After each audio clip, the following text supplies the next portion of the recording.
Welcome everyone for our next in series of Griffin Greats at Royce Moore School, where we talk with one of our alumni who has leveraged their experience to go on and do interesting and impactful things with their lives. And today our guest is Jason Narducy from class of '89. And Jason certainly has done some interesting things. So I'm going to share a little bit about that. And then Sarah's going to dive in. And if you have any questions that you want to ask, you can put them in the chat and then we'll get to them at the end. And we might even bring you up on screen at the end to ask them yourself. So stay tuned for that. So Jason is a one-man walking history of local and national rock music. Narducy's sheer but ironclad guitar embodies the white-hot energy of rock, which has mystified him since childhood. As a fifth grader, and think about the turmoil of middle school, this was back in the early '80s, he co-founded Evanston hardcore band Verboten with fellow alumna Tracy Bradford, which inspired future rock icon David Grohl, which I believe was Tracy's cousin. And David is famous for being with the Foo Fighters. So if you're making that thread. So this inspired David to pick up drums and provided the source material for a contemporary musical also called Verboten. You're the only person besides his mom that calls him David, by the way. Okay. All right. Well, there you go. Dave. And Chicago playwright Brett Bowe enlisted Narducy to write the songs for the stage show, which debuted 2 months before the pandemic. And I know both Sarah and I had the great honor of attending, as well as probably a lot of the people who are tuning in today. It was at the Chapin Theater in Chicago. And it also had the subtitle, A Story About How Punk Saves Lives. It was all about family in the end and how the band really became much of a family for these young people.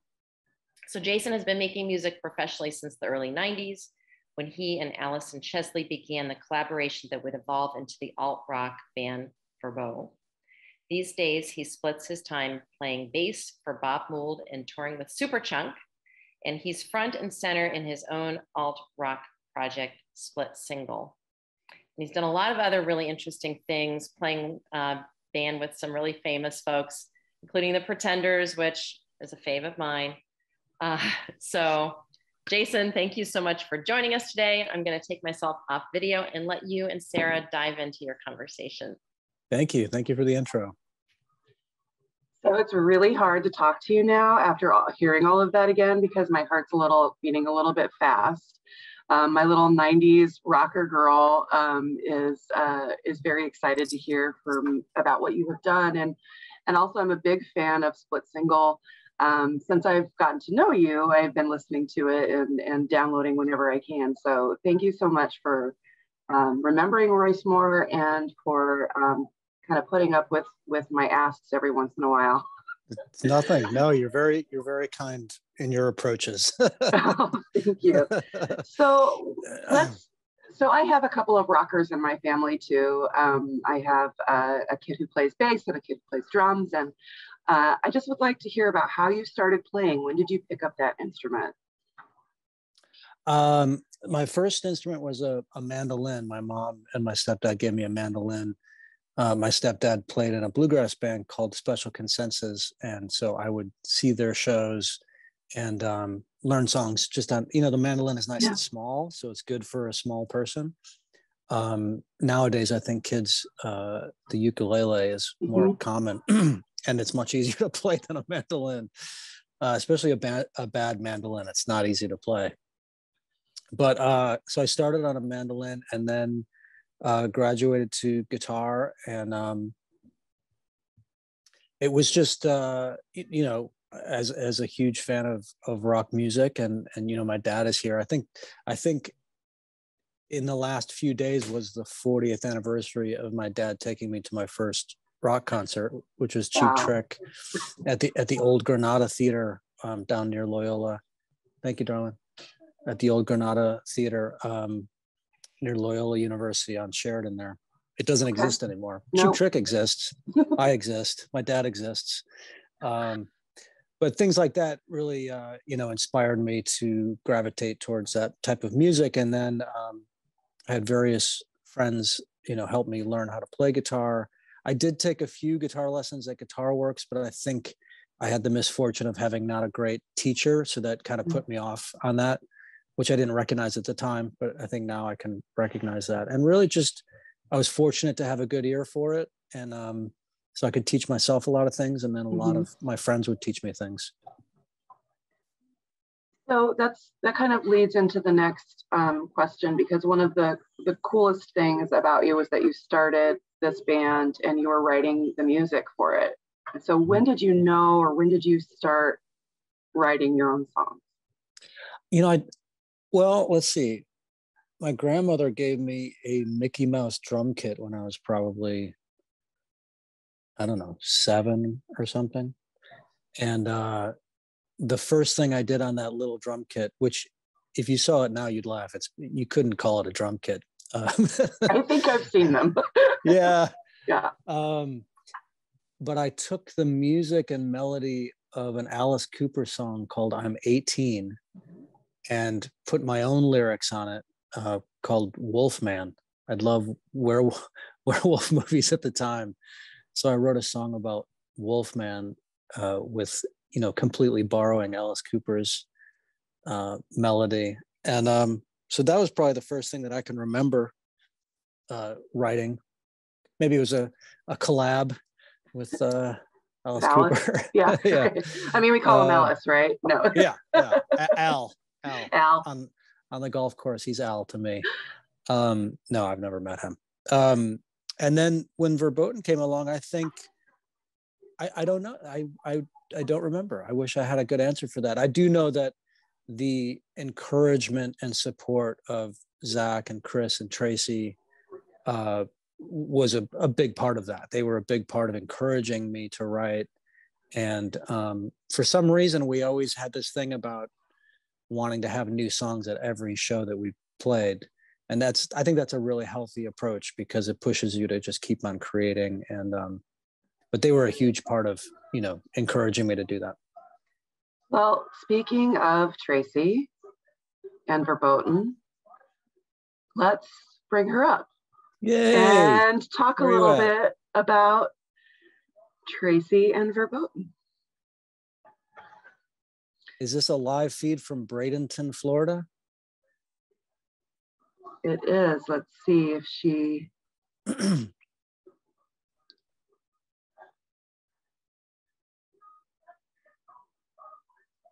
No pressure, Tracy. There she is. Yay. Oh, no. We arranged this. How are you doing? Hey, good. How are you?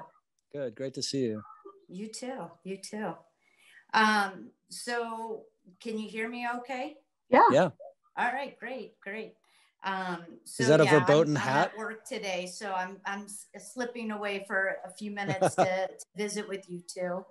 Thought I'd wear my hat that, you know how I make all our own merch.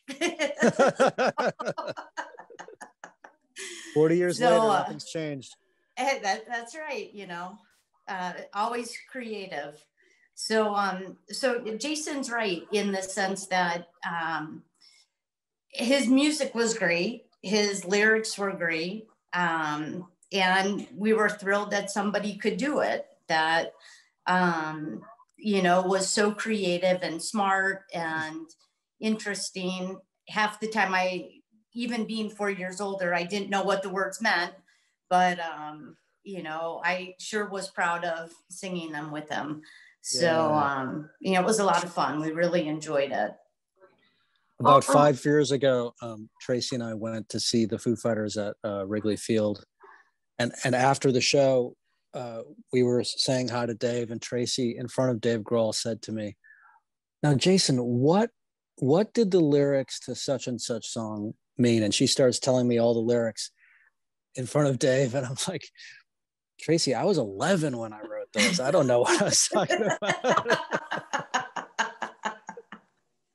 The funny thing is I ended up at Royce-Moore because I couldn't read and my comprehension was so poor by the time I started there in 7th grade. And so it was funny that a 4th or 5th grader was teaching me how to read and to learn. And so it was a good, it's odd that kids of that age difference could find a commonality and a friendship. And I tried desperately to steal Jason at age 10 and make him my little brother. And I just wanted every bit of him because he was so special, and it was so clear that he was going to be the best thing ever. And I'm just so proud of him and everything he's accomplished in his life. Oh, thank you, Tracy. I love you. I love you too, buddy. So, and we were really lucky. All 4 of us are, good, solid, nice people that, had the pleasure of being childhood friends and adult friends as well. So. And how cool that you are now working with people the way you are and taking care of people the way you are. And taking a break to spend time with the Royce-Moore alums while you're this awesome nurse. Exactly. I told everybody, I was like, look, I got this podcast I got to do for a little bit. And so I'm going to go to the little break dining room and do the podcast. And, it's a good setup. It's a good setup. So did I hear that you're working in hospice? Is that? Yeah, I'm a hospice nurse. Wow, what an incredible thing to be. Yeah. I heard that you had I heard from Jason that your heart is why the band happened. And that carries through to this career now, because Absolutely. That takes a huge heart to do that kind of work. Yeah. So it's grateful. Very rewarding. I think I've been really lucky in life to find a rewarding fit for whatever it is. I think that's been something that's carried through in my lifetime, that, if something's not worth doing, it's time to make that move and find something else that captures your heart and your momentum and enthusiasm. And it, if I couldn't make it in the music world, I would make it somewhere else and just enjoy the music world and be a part as like a big fan. It's kind of like in sports. If you can't make it there, you can make it to the game or, whatever. And, I've been really fortunate. Amazing. Yeah. So can we shift gears a little bit and talk about the Verboten musical? I feel like I know Tracy, but I probably really don't. Because of seeing the show, and I did take all the kids that I could possibly take to that show. I took my Girl Scout troop. I took kids from Royce-Moore to go see it, and I said, this Royce-Moore alum wrote this, and this other alum is in it, and she's kind of the star. And I wanted to show the kids that what they do now matters to building their lives, and that they can do great things. And that's what that show meant to me. So if y'all will talk a little bit about that, and maybe Jason, you can talk a little bit about how it came to be. Well, when Dave made his when David Grohl made his HBO show Sonic Highways, he was very, very kind to shine a spotlight on our band, on the Evanston punk rock band Verboten, and interview Tracy and myself and include footage of us performing at Cubby Bear. And right after that happened, I got contacted by a Northwestern professor who is also a writer of original plays and movies. He got a hold of me through other Evanston people and pitched me on making a musical about Verboten, which I thought was absolutely absurd. But he was very persistent, and he just kept saying, no, I'll write the book, you write the music. So we kind of, the first year, we just kind of took little steps. I wrote some songs, And he came up with some ideas. He started interviewing us. He interviewed Tracy, he interviewed Zach, interviewed Chris. And it just went through many, many stages and many, many years. There were so many different versions and drafts. And finally, by 2019, they had the cast, they had the director and the theater company and the cast put together. In fact, Tracy and her wife came to Chicago during some of those rehearsals, and there's some really awesome moments of us all hanging out and talking, and it was an incredible cast. We were so fortunate. There was so much love in the room and an incredible amount of talent. And when the first preview happened, Tracy flew in with her family. How many family members did you have there, Tracy? I think we had 30. 30. The We whole all- front 2 rows. Yeah, we all went out for pizza beforehand, and I think a lot of the family members had some beer with that pizza, and and it turned into just a big old party. But so much love. I mean, Tracy and I sat next to each other that night, and there's this really touching moment where the characters that play Tracy's parents and the Tracy character are singing to each other, and Tracy grabbed my hand and we held each other tight, and it was a beautiful moment. I'll never forget that. So we just feel really fortunate that, people say to me, "Oh, it's too bad the musical ended with the pandemic," but that's actually not true. We did our full 6-week run. Fortunately, we didn't get to do the extension. The extension was sort of a little bit of a victory lap. We were so fortunate to get great reviews and shows were selling out, and we would have loved to do the extension, but we did actually do the full run. And what just an incredibly rewarding and exciting time before things got very challenging. Yeah, it was the last show I saw. I see a lot of theater. I'm a theater person, and it was the last show I saw before everything shut down. And I think it stays with me because of that, and because of your story, and your music, and this link to my heart's passion, which is Roycemore. Yeah. So it's been really great. Checks to a share lot of that boxes with you. right It there. does. It really does. I know you guys. You had recorded that album when you were young. And in school still, correct? You had one album recorded. Is that no? No. We recorded the cassette. The cassette. Yeah. Okay. Yeah. And then now you're taking the musical and recording that with the cast. Is that correct? No. So what's happening is we're trying to get another production of Verboten.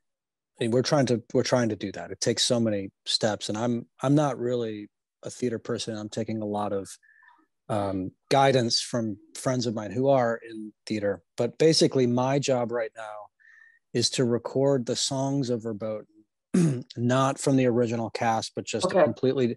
So the reason for that is that, and again, I'm learning this, but when you do an original cast recording, you don't get to do that again.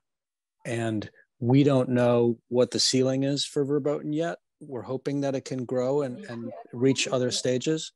And if it does get to, a bigger stage, we will need that record then. We don't need that record now. What we need is just recordings of the songs. So what I'm doing is I'm recording them sort of under the Split Single moniker, just because it's my project, and just calling in local talent.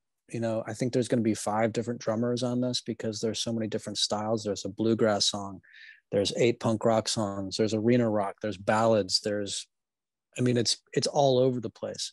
So I'm in this long process of booking studio time and scheduling different musicians, and it's going great, but it's a long process. And in the meantime, we're trying to put the pieces together to try to get another production going. And I don't know what that will be or what that will look like, but we're working towards it. That's great. Well, Tracy, if you want to get back to your job, your very important job, I'm willing to leave you on or take you off. But I want to start talking a little bit more nitty gritty about what Jason's doing now. And so you're welcome to stay or go. Tracy doesn't want to hear about that. Yeah, I unfortunately I am gonna have to go, but Yeah. you know, kind of like the good old Blues Brothers say, you know, maybe when I'm back in town, we'll get the band back together. We'll do it. We'll do another song or two.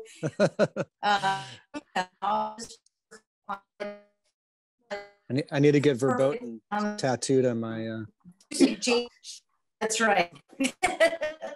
The music Jason wrote, music is so incredible, and it's so good that I'm thrilled that he's doing the album. I'm again a super fan of everything that he does, but the music is so good that I'm so glad that he's actually recording it and going to make it available, because as you know, Sarah, you can't get those songs out of your head after you see it. It just keeps playing and keeps playing, and it really resonates to that time, that childhood, you know, that in between. I mean, it's funny because I was a freshman in high school when we were even doing what we were doing, and Jason was in 5th or 6th grade, and just the volume of development and changes children go through during that time. You know, he could capture it as an adult.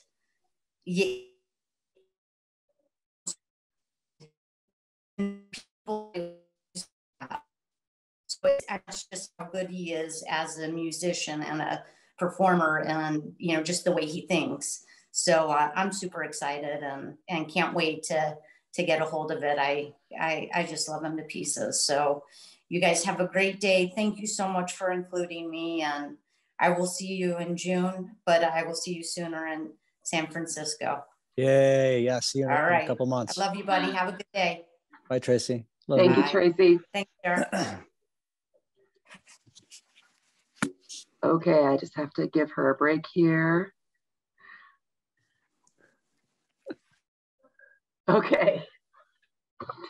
I need to hire Tracy as my publicist, by the way. You do. She loves you. And when we were emailing back and forth about her coming on for this, she just was so proud of you, which was lovely to hear from another side, just that pride in who you have become. And it's nice to hear that, I think. So I hope that you felt that too. Oh, absolutely. Yeah. So that's really exciting that you're looking to remount the show or to do and from my experience in the theater world, I was a playwright, and so I would always do a regional premiere and not a world premiere for the same reasons that you're talking about, because you want that first recording, because really it does have what it takes. It's as good as any show I've seen on the Broadway or off-Broadway kind of realm. So I hope that, whatever we can do to support you, we will. We have contacts in the world too. And so let us know if we can be any help, or write letters. I'm very good at writing letters. So I can write a lot of letters to people telling them how amazing you are. And we can get a whole campaign with our upper school, I'm sure, because that would be middle school too, sure. So what have you been doing during the pandemic? Can you talk a little bit about you've been doing so much that I've been following on Facebook, and just can you talk a little bit about your experience the last couple of years? Yeah, I that first March 13th or March 14th was tough. I mean, I enjoyed having time with my family, and there was something calming about the world shutting down and just having that, but certainly concern about employment. All my tours were canceled, and but there's a music venue in Evanston called Space that came up with this concept pretty early on. I think it was April of 2020. They called me and they said, we have this idea of doing lawn shows that they would call Space to Go, where they would actually take the carpet from the stage of Space and bring it to people's yards and They asked me if I would, set up a little PA system and just play a 30-minute show. And they would bring pizza from Union, and basically bringing the venue to the consumer outside in a safe way. So we did a experimental, afternoon of that on May 9th of 5 shows, and it went so well that I ended up doing 53 of them in the summer of 2020. Yeah. So I've been doing a ton of lawn shows. I did a bunch of them this summer too, not quite as many because people had more options, but that's been really helpful. I had a split single record come out last year. That was really healthy to focus on that. So just, trying to do the best we can. I did a Bob Mould Band tour in the fall, where we basically, we just took extreme precautions. All the shows were vaxxed and masked. The band traveled basically in a bubble. There wasn't the usual social part of it where you visit with friends afterwards or for lunch the next day. There was very little of that. If there was any hellos, it was outside, because that's what we have to do right now in order to work. And so that's been it. And then now this year, really starting in December, has been the recording project with the songs from the musical, which there's 22 songs and so many different styles that, 22 songs, well, that sounds like a double record, but it honestly feels like an even bigger project than that because of the varying styles. And because I'm choosing and fortunate to bring in so many different people to try to achieve that in the best way. I was very fortunate to find a drummer who can play punk rock really fast to a metronome. Wow. We call it a click track in the biz, and that having the drums to a click track is helpful for me from a production standpoint, because you can move things around and rearrange the song if needed later. Whereas if the drummer was playing without a click track, there might be a slight differentiation in tempo as the song is recorded multiple times over. Not to get too inside baseball on that, but this drummer who I did not know, but the engineer knew, is a District 65 middle school band teacher. So I love it. It's very Evanston. The engineer is from Evanston. It's cool to have some of those. And I wrote a bluegrass song, and actually got original members from Special Consensus, my stepdad's band, to play on it. And that was amazing because I was 5 years old or something when I was first hanging out around those guys, to sort of be around them again and have them, and they're still professional players and amazing players, to not only be around them and feel that camaraderie and energy again, but then for them to be playing a song that I wrote was exhilarating. I'm sure. How did you're talking about all these different styles of music from the musical. Was it just the feeling of the song or the emotion you wanted to portray? How did you decide which style, or did it just come that way? That's a very good question. I when Brett pitched the idea of doing a musical, one of the reasons why I thought it was absurd was because I've never done anything like that before, and I didn't think I was qualified to do that. It was scary. It was just intimidating. And one way that I was able to get a handle of that and feel like it was achievable was to come up with the concept that the songs that the kids sang were punk rock songs, and the songs that the parents sang referenced music that from the 60s and 70s. So there's a parent song that's an arena rock song that sounds like Aerosmith or Queen or something, called Rock Dreams Never Die. There's another parent song that sort of references like Benny and the Jets and Quadrophenia, a little bit of Zeppelin. So I tried to take musical references. So like the Jason Stepdad song, the new one that I just wrote, is a bluegrass song because he was in a bluegrass band. There's a children's song because the Tracy character is in her bedroom in one scene and she finds an old record that's, sort of like Free to Be You and Me or Sesame Street, kind of that kind of style. So there's just this 2-minute children's song called Little People that I wrote. But by and large, it's punk rock or rock. You've seen it, you know. I do. Yeah. I don't want to like tell you about your musical, so I wanted you to tell. Yeah. No, that was a very conscious decision, and it really helped me. You know, what was also helpful to make it feel less intimidating was, you know, if I'm writing a split single song for just a split single record, I might write chords and a melody, and the last part is the lyrics for my process. And at that point, I might think, well, what the heck am I going to write about? I can write about anything, but that can be too big of a, you know.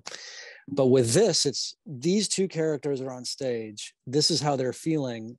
And it really can, having that kind of direction as a writer it can make it a lot easier. And sometimes it's okay, I think, in a musical to just be very direct.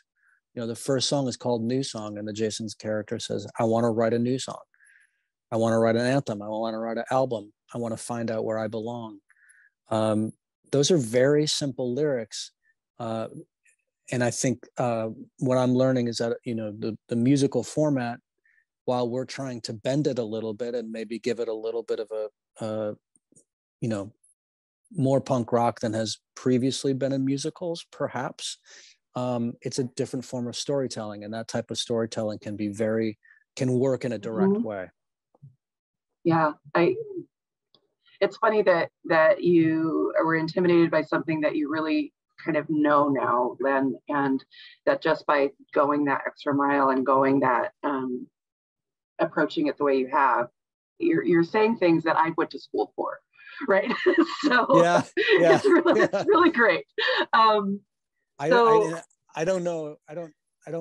I think I had the advantage of being a part of the story, you know. So like with the punk rock songs, I think there's 8 punk rock songs. I looked at that style of music that I love so much from 1983 and before. There, you know, there's bands in that time period that I reference that it was influenced by to write these songs to make it time specific to that. If somebody approached me about doing another type of musical, I think I would be lost. But I was fortunate that this was a genre that I, you know, grew up with and am passionate about. And but yeah, I'm sure that I'm learning things that, you know, people studied, and but I don't feel like I have an amazing grasp on it or anything. This is a very specific project. Yeah, I'm all for more punk rock musicals, by the way. So should anybody approach you, let's make sure, let's do this. Yeah. So what other punk rock bands came out of Roycemore? I'll give it a go. I mean, let's no, maybe one coming up. We'll see. I hope so. Speaking of Roycemore, if we could talk a little bit about your time at Roycemore, and what maybe Roycemore did to put you on the path that you're on, or. Well, I think Roycemore was I felt safe there. That was the most important thing. The smaller classes, I think, was helpful for me. I remember as a kid not feeling comfortable at other kids' birthday parties with all the energy and a lot of people. And so I think that smaller class was very healthy for me. I had some amazing teachers. Mr. Giles was my 3rd grade teacher, very influential. And, you know, I was in 3rd grade in 1979, and he had a video camera and a video cassette machine. No other teachers had that. And every Friday we would write, you know, like a fake news program or come up with different ideas for, you know, videotaping and coming up with these creative ideas. And that was an amazing outlet for me at that young of an age. He was great. You know, Rob Linkhart was a great gym teacher because basketball was so important to me. And he really let me go as far as I could with that. Lester White was great, another great gym teacher. I feel like I had really helpful. Oh, look who's here! Mr. Linkart is right there. Boom. Jason, it is so good. You and Lester, good influences. Oh and, man, Lester, Lester was something. Yeah, I miss. Yeah, he was. Yeah, I miss him every day. Of course, yeah. No kidding. Jason, I have to say that my wife gave me Dave Grohl's book for Christmas. And while I knew there was a connection, I was really like reading this thinking, wait, huh? and the whole thing, with you, giving Dave Grohl the idea to become this, rock star. Yeah. Wow, that is just so amazing to me. And, I was, for him to write an entire chapter about verboten, was not only flattering, but then it's funny, just in talking to people, this team that we're trying to put together for verboten again, one of them made the point that because it became a New York Times bestseller, and we were on the Zoom call, this verboten Zoom call, and I made the joke, self-deprecating joke, that I think it was the verboten chapter that brought it to #1, not the Paul McCartney stories. And one of these guys who's trying to help us with this said, I know you're being funny and self-deprecating, but the truth is that Dave Grohl has this massive publishing company. He's got a massive marketing team, and he's got a huge publicist.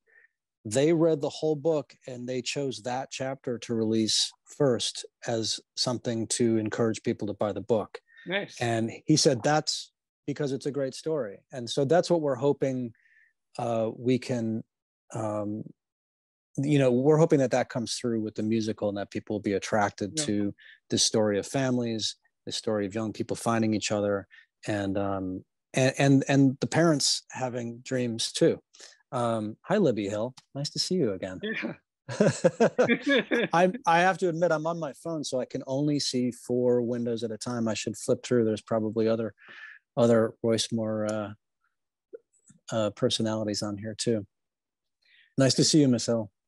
It's very nice to see you, Jason. It's wonderful to listen to you talking about what you're doing now, and for me to think back to creative arts. Yeah. You provided. Jason was in my for those, and Rob, it's great to see you. Oh, it's nice seeing you too, Libby. Hi. Jason was in my creative arts, 5th grade creative arts, and we did video. Yeah. And the one thing that the people have asked me about teaching, the one thing is that you don't have any idea what you're doing with these kids, because I wasn't going to say anything. Yeah. No, but you could, but you just don't have any way of knowing. But it takes maybe 20, 30, 40 years before you figure out what these kids are going to become as adults. And you have no idea, whether how you can possibly have had any positive or negative influence. You just don't know that. But it's just wonderful to listen to Jason talking about. I'm not a punk rock aficionado, but maybe I will become one. Still time. I don't know about verboten, but I'd like to know a lot more about it. And I remember one thing during January short term, kids would, when I would try to get projects going for kids, and they would say, well, I'm not interested in anything. And knowing that was not true, I said, well, you got to be interested in something. I mean, you're living, breathing, what are you doing? Well, I'm interested in music, but that doesn't count. And I mean, that was a standard answer that I got. And I would say, why do you think that doesn't count? That counts for everybody. I mean, music is just a universal language. Of course it counts. And they didn't think of lyrics. I remember Andrea Brownstein, Jason? Do you ever? Yeah. I know Rob does. Yeah. Oh, And I remember one, but she was trying to get her students interested in poetry. And I said, well, that shouldn't be a problem because all they need to do is understand that their lyrics are poems and that they already are interested in poetry. So we did a whole project on that, So anyway, Jason, it's just great to listen to you, and I'm learning from you now. Oh, it's nice to see you, Libby. Thank you for creating such a wonderful library for us when we were younger.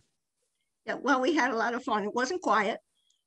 I never attempted to keep it. I never attempted to keep it quiet. There were faculty members, one or two, who thought that the library should be a very quiet place with lots of decorum, but that wasn't exactly my style. Nor was it the style of any kid that I taught that came through the library. But we had a little corner where we did the video. We were in one little corner. The library, as we designed it, had little pockets of areas where you could have a small class, or I could have the video that other people wouldn't necessarily see. So there was a little private pocket, and I remember that we did creative arts in that little pocket. And I remember. I'm just trying to remember right now who else was in it, but certainly Jason. I probably still have you on video if I could even play those videos. I still probably have them. You're going to need to talk to my lawyer, Libby. What, in order to get some of the profits? Yeah. Well, wait till you see those profits. I want to see verboten. Me too. Yeah. I have to say that I have somewhere in this house the verboten cassette that you gave me, Jason, and I'm going to have to go try and find it because should have charged you. You'll have to see his lawyer, Rob. Maybe you did. I don't remember. You could have charged me. I don't know. But I just wanted to say that those years that you were in middle school, Jason, were just wonderful. I love those years because, first of all, you were just such an amazing basketball player and team player. And, those games in our little gym were just wonderful. Good memories. Yeah, I will just always remember those games. You and Brian and was Zaid Abdul Alim. Oh my God. So Zaid recently, I mean, talk about a Roycemore great. I mean, he went on to play football for Duke, I think. Yeah, he did. All-American academic. And I ran into him at Gigio's Pizzeria a few years ago. And I had to kind of because it had been, 30 years since I'd seen him. And he looks great, but I did have to kind of slowly approach him and just, and then he saw me and I was like, yeah, that's what I thought. What a team. God. I'm just going to chime in here. There were some faculty members who didn't really understand the importance of sports. So I remember having one advisee, I'm not going to name him, who was, one of the middle school team. And he was, and I was his advisor. And he was considered a problem because he daydreamed. He seemed to look out the window when a faculty member was talking to him. And the faculty considered this a problem and then came to me and said, look, maybe you can help him in some way. So I said, well, what are you daydreaming about? And he said, Rob, basketball plays. This was so much more important to him than what he was learning or what the teacher wanted him to learn.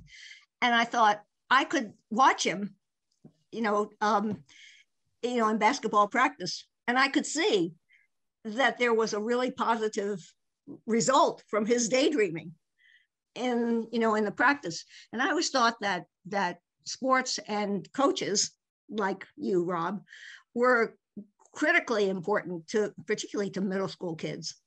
I mean, really, really important. Because sometimes sports meant a whole lot more to them than, I hate to say, than an English class or history class. Yeah, I don't know. Well, thanks. Thank you. Well, Jason was all around. You were good in your classes, Jason, and you were amazing on our basketball team. I just, it was amazing. But what truly was amazing was the first time I saw Verboten play, which I think was in the Royce-Moore gym. You did sound. You were doing sound. It's quite possible. I was doing sound. Yes. Was I really? Well, wasn't the sound system up in the balcony? Oh yeah. When we were playing on the stage, and I think there was 2 mics that worked. Wow. So Tracy's probably singing into one. I'm singing into the other. Yeah. And you were the house sound guy. That's me, baby. And that's why I gave you a free cassette. Yeah, maybe that's why I got it. But I couldn't. There is video of that performance. Really? Yeah. Oh, that'd be something. It's got those, there's not a lot of light on the stage, so it's got those 80s VHS blurs. It's not very. But there is a video of that whole show. Wow. I think is it possible to see it for the ordinary person like me to see it? A video? Once I find it in my basement, yes. I saw you guys play at a church on Chicago Avenue too, I think. Hemingway Church. Yeah. That was really good. That was a great concert. I remember standing there with your dad and thinking, oh my God, the place was packed and everybody was just into the music that you guys were playing, and you guys were so good. And I just remember thinking, wow, this is Jason. You were thinking this could be a musical. Now, I hope the musical comes back, because I'm going to be, with this pesky little kidney transplant that I knock on wood for, going on 26 and a half years. I've just been nowhere for the past 2 years. And so I'm hoping that, if we can come out of this and get back to some sort of normal life, I'd love to see the play. I'm so too. Yeah. All right, Libby and Rob, I'm going to take you back off and we're going to wrap. We have about 10 minutes left in our time with Jason today. So thank you both for coming on. Great to see you, Jason and Rob. Nice to see you guys. Nice seeing you guys. Nice seeing you, Libby. See you, Jason. So while we're removing them, I know I have to help Rob. So I'm going to do that. You do. Oh. I know, it's okay. No, he's done. So we've heard a lot about the things that you have done, and what I'm hearing is, that your success is because of getting over things that you were afraid to do, because of many different coaches and opportunities that you had to learn new things. Do you have advice for our that are listening about doing something that they're passionate about? Maybe it's music, maybe it's poetry, maybe it's painting. What advice do you have for our kids? Well, I think it's okay to be afraid of things, and it's okay to, on a real basic level, I would encourage musicians to record themselves, even if it's not for public release. You'll be very thankful that you've documented something that maybe a year or 2 or 5 years later you can go back to, and maybe you won't think it's great, but maybe you will. And I've certainly recorded things that years later I came back to and could find a home for, and I'm glad that I put that time and energy. It would just be gone if I didn't record it. Mm-hmm. I can't retain all that information. So even just using your phone or some sort of recording device to document ideas, I think is really important. And same for writers. If somebody's writing, just keep writing, and you don't have to make it public. You don't have to share it with anybody if you don't feel comfortable with that, but just save it for yourself so you have something to reference. There is so much to be said about having, that's part of the Verboten stories, that I had had the support of my bandmates, and it really is helpful to have people to work with. And not only, it can even be like in a competitive way. I know that there's bands that I'm friends with where there's 2 songwriters or 2 singers, and it's a healthy competitiveness that keeps them both going. But yeah, I mean, I think I feel like I might be unusual in that I knew what I wanted to do at such a young age, and that it's okay to not know what you want to do. It's okay to just try things and dabble and see how that, you know, but documenting those things I think is important, because maybe, you know, you get to college and you think, you know, I think I do want to do more writing. What was I writing about when I was in 7th grade or sophomore year in high school? And then you have a starting point, or at least something to reference to. I'm going to ask a question that's super personal to me and my own performers. Is that some of our kids are great, but are really afraid of performing in front of people. Mm-hmm. Do you have advice about that? Yes.